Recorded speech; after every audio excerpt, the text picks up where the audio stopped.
My name is Rachel, and what I'm about to share is the most terrifying experience of my life. A night that began with laughter and candy but ended in real fear, the kind no Halloween movie could ever recreate. It was Halloween Eve, and I was home alone.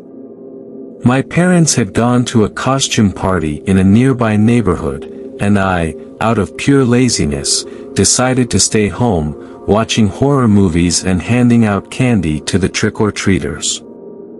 Our house was fully decorated, carved pumpkins, fake spider webs hanging from the windows, twinkling lights, the typical festive Halloween setup. The night was quiet.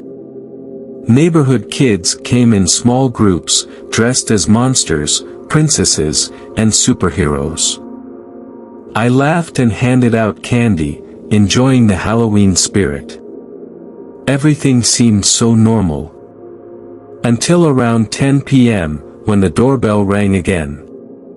With a smile, I walked to the door, expecting to see another excited child shouting, "Trick or treat." But when I looked through the peephole, something made me shiver. On the other side of the door stood someone wearing a clown mask. Not just any mask, it was terrifying. The exaggerated smile, the large, dark eyes, there was something deeply wrong with that figure standing at my door. At first, I thought it was just a Halloween prank. It was common to see scary costumes this time of year. But then I noticed he was alone. No children, no other adults, just him, standing there, silent and still. Instinctively, I didn't open the door. I stayed there, watching through the peephole, hoping he'd give up and go away. But the masked figure didn't move. For a long minute, he just stood there, motionless. Then, the doorbell rang again, more insistently this time. My heart started to race. Was this just a prank? Or was it something else? I backed away from the door, trying to ignore it. I returned to the couch and turned up the TV volume, but the feeling of being watched wouldn't go away. Then, the doorbell rang again. And again.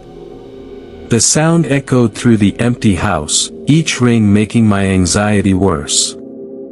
My instinct screamed not to open the door. Suddenly, I heard a different sound, knocking on the living room window. My heart leaped to my throat. I rushed to turn off the lights, hiding in the darkness. Then, a shadow passed by the window. He was watching me. He knew I was there.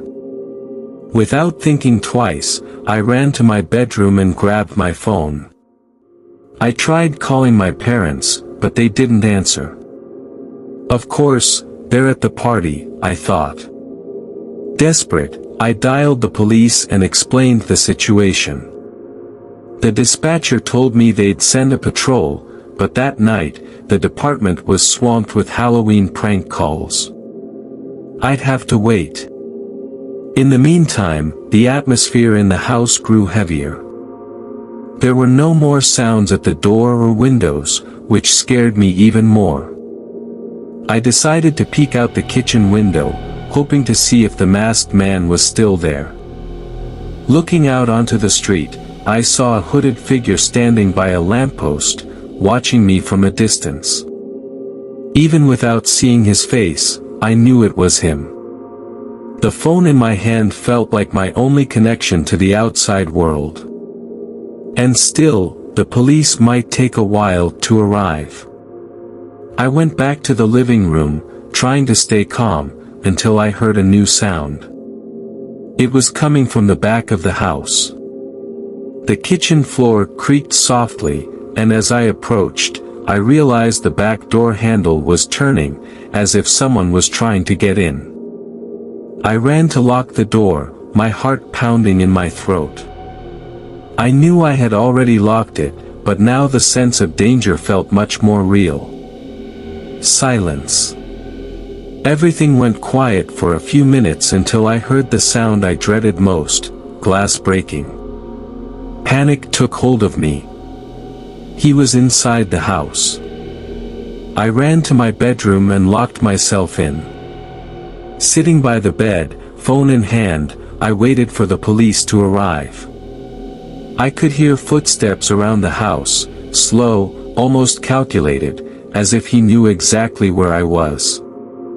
The footsteps stopped near my bedroom door. My heart nearly stopped when I saw the doorknob turn slightly. Then, the doorbell rang. It startled me. Had the police arrived? I heard voices outside, and then the footsteps retreated. I opened the bedroom door slowly, and with a mix of relief and terror, ran to the front door. 2 police officers were standing outside. The masked man had vanished. The police did a quick search of the neighborhood, but he was never found. They told me it was common for people to take advantage of Halloween to pull scary pranks, but something told me this wasn't just a prank. Something darker was behind that mask. Something real. We never found out who he was or what he wanted. Since that night, the memory of that clown hasn't left my mind. And every Halloween, I relive the terror of that night. Because now, I know that real monsters aren't just the ones we see in movies. They're among us, hiding behind masks, waiting for the right moment to strike. This story is a reminder that not all terror happens only on screen. Sometimes, real fear comes from where we least expect it. Don't forget to subscribe to the channel for more stories that'll send chills down your spine. Have you ever experienced something scary? Share it in the comments.